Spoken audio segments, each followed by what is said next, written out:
Welcome to the Rise Up For You podcast, where thought leaders, entrepreneurs, and executives from around the world share their practical tips, strategies, and stories to help you unleash your potential and achieve your goals. Your journey of growth to become your best starts now.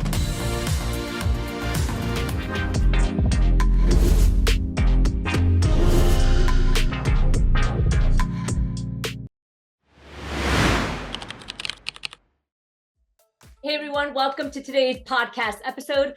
Before we jump in, Nedalina Nasruddin here. I wanted to let you know that, hey, when you're not listening to the podcast, when you're not watching the YouTube video, check us out on LinkedIn. We are constantly posting, adding value on LinkedIn, my team and I. We have a Rise Up For You page. It has videos, articles, content. It's actually our favorite platform. So if you want to connect with us on a day-to-day basis and you want to get additional content and resources, head over to LinkedIn, follow me, connect with our team, connect with Rise Up For You, and we're happy to share any content and even send us a message because we'll reply. We're not a bunch of bots.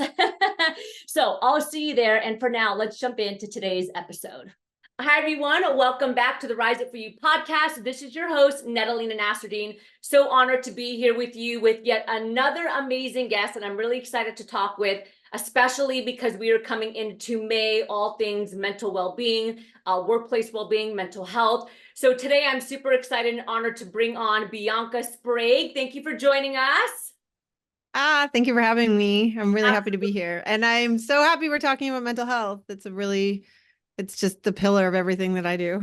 Awesome. Well, we're happy to have you. So we always love to start off the podcast by letting our audience get to know our guests. And we like to ask our guests in your own words, tell us a little bit about yourself, what you do, brag a little bit before we jump in. I love a good humble brag. So my name is Bianca Sprague. I'm the founder of Bebo Inc. And I started Bebo in response to my birth trauma.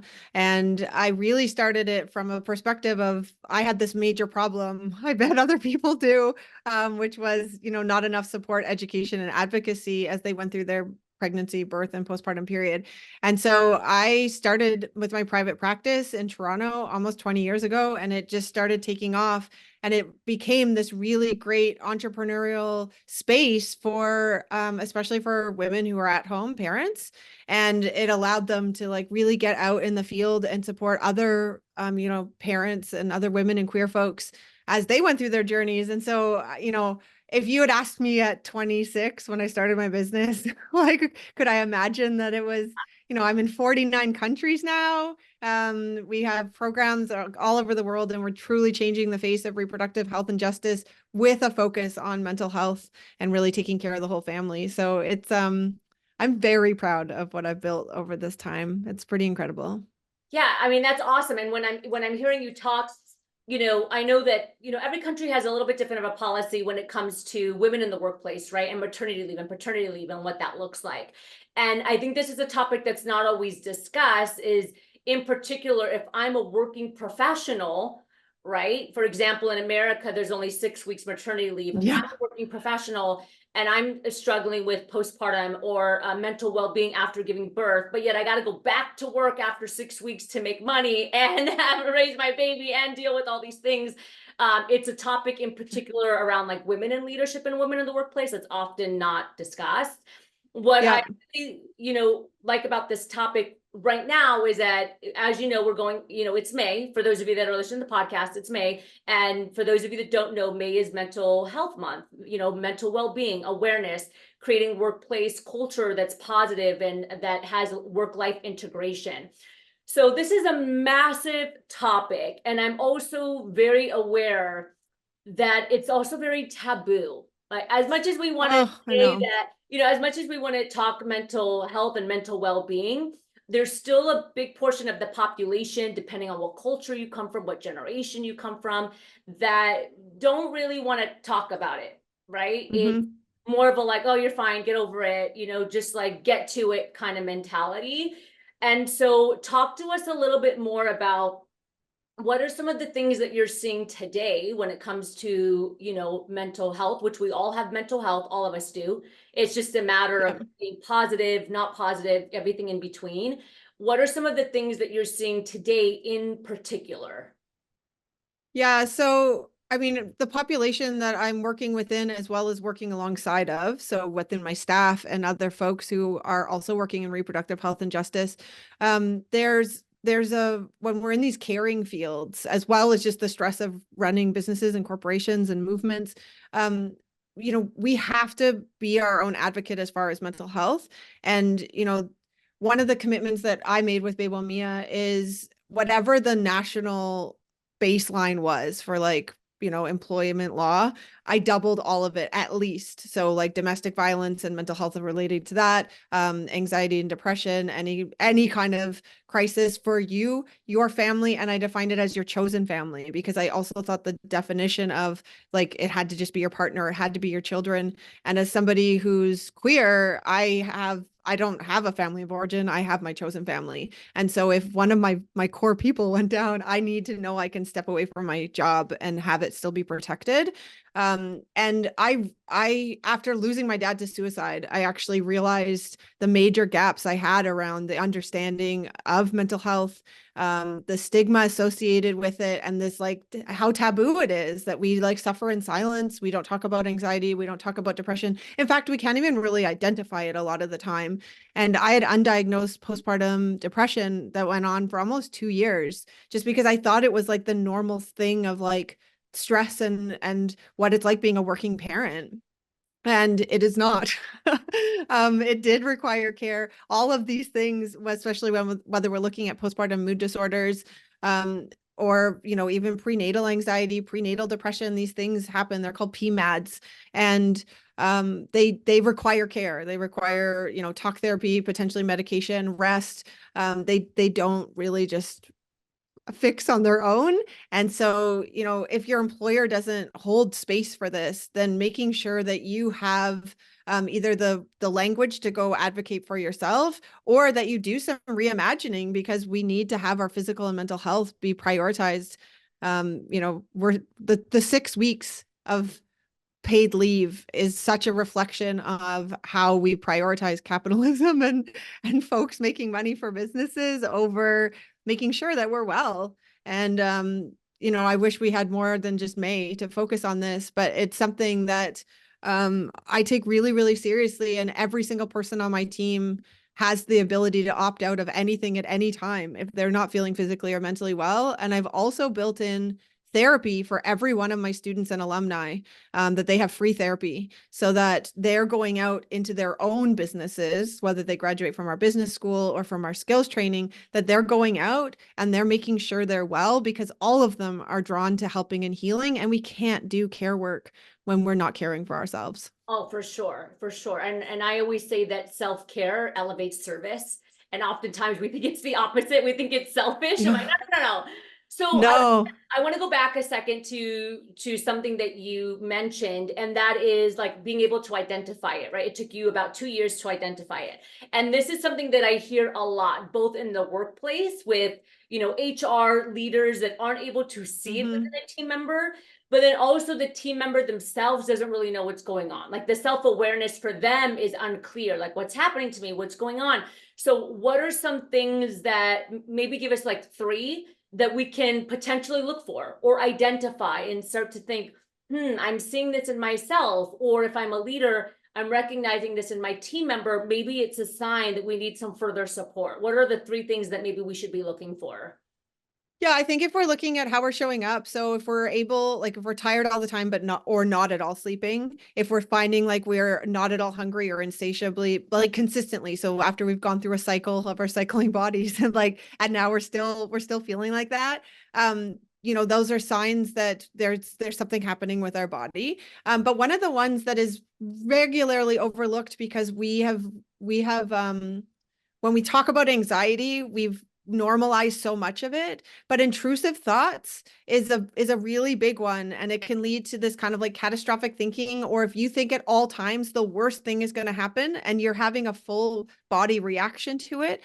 These are signs, because we've done a collapse of anxiety and depression, really. But this is a really critical sign, and it's not normal. There's nothing wrong with you, but this is a really good like ping for you.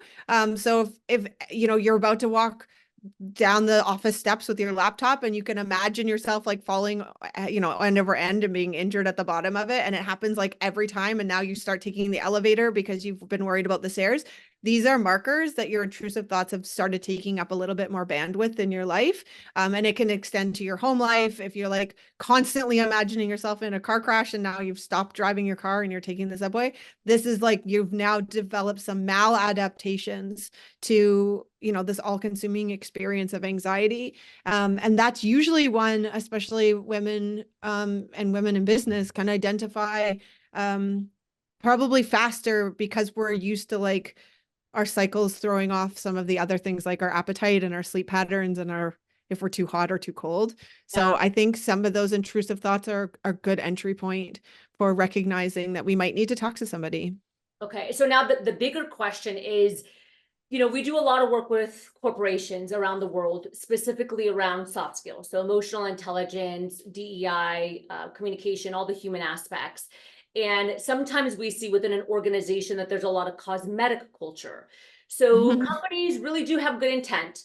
They want to support their team. They want to make sure that they can provide resources that are going to move the needle for their team members because they realize that people drive profits and performance, right? You got to take care of your people in order for the business to function properly.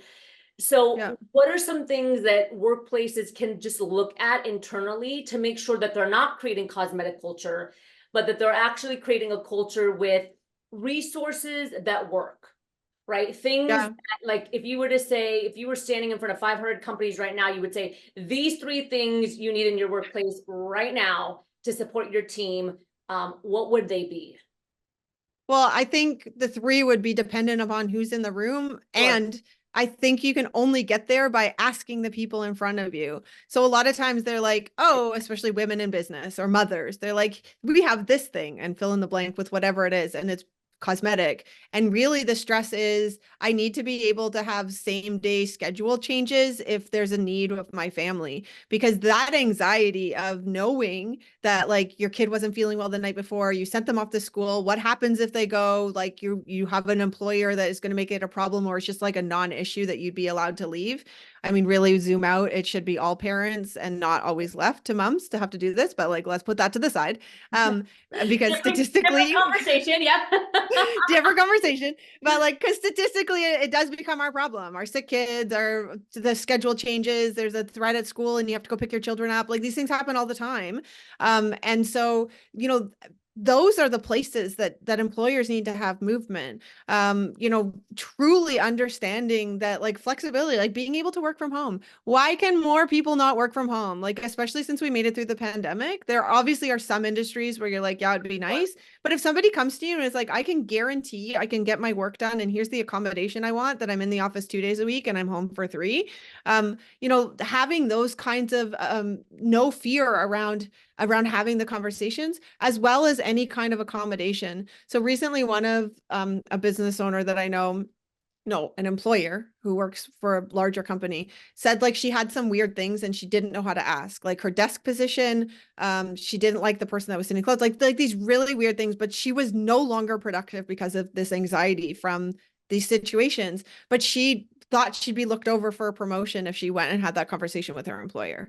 And so she asked me, like, how would you want to get this information? And I was like, I'd want to hear it. If you're no longer productive at your desk because of these very fixable things, like your desk placement, let's move your desk. But these are the places that cause stress. And they're also the places that employees or like partners and stuff, they might have attached the meaning to. But if we can sort through, like, maybe it's not the desk placement, it's at least out of the way so we could get to the root of what the actual problem is at the workplace. And so all of these times when people are trying to make policies, whether they're making policies for women, whether they're making policies for mothers, folks with disabilities, they keep not asking the community what the community wants. And then people that are not part of that community are like, do you know what would be great for moms? These things. And really we're like, it's all of these things that would be better. I really love your answer, because it's not a one size fits all. It depends on the industry, it depends on the team member, it depends on the employer.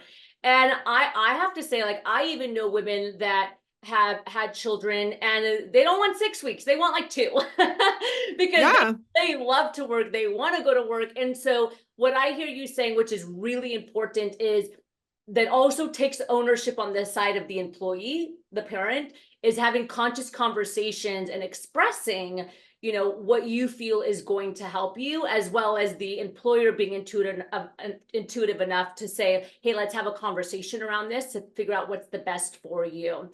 This has been really insightful. As you know, we do short podcasts them so that our audience can digest it. I'd love to jump into the power section of the interview. I'm just going to ask you a few things that are rapid fire. So the first question is, if you were to leave the world tomorrow, we always ask, what's your one golden nugget that you would leave? Oh, tell the truth to yourself. You don't have to say it out loud, but just start with these baby steps of, you know, telling the things you really want, which might be, I wish I didn't pick this career or something like that. But it creates space for you to start having conversations and making changes in your life. But step one, secret to yourself, tell the truth. And we're really big on values here at Rise Up For You. What's one value that's a non-negotiable for you? Integrity, hands down. I didn't even need to think about it. Yeah. It's critical. I hate being lied to. I don't like lying in the workplace. I don't like lying to my staff. I like all of it. Integrity, and I do my very best every single day to honor my integrity and my word, and expect the same of people in my circle. Fantastic. And final question before I ask, where can people get a hold of you? Are you on LinkedIn, your website? Share with us. Yes, you can find me at bebomia.com, BEBOMIA.com. And we've made a page especially for your listeners, so /rise up.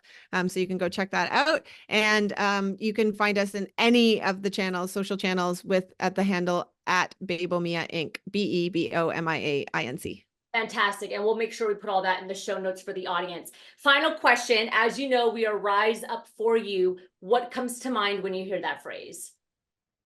Community building. I think we can't rise up unless we're doing it together. So collaboration over competition, y'all. You get more stuff done as a group. I love it. Thank you so much for joining us, Bianca. It's been an honor to have you here. Thank you for your insight, your expertise.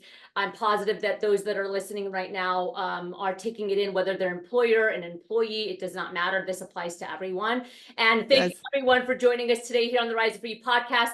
Every week, we're bringing you brand new episodes where you can learn from thought leaders, experts from around the world to help elevate yourself and elevate your team and workplace. Thanks for joining us. We'll see you at the next episode. Thank you, Bianca. Thank you.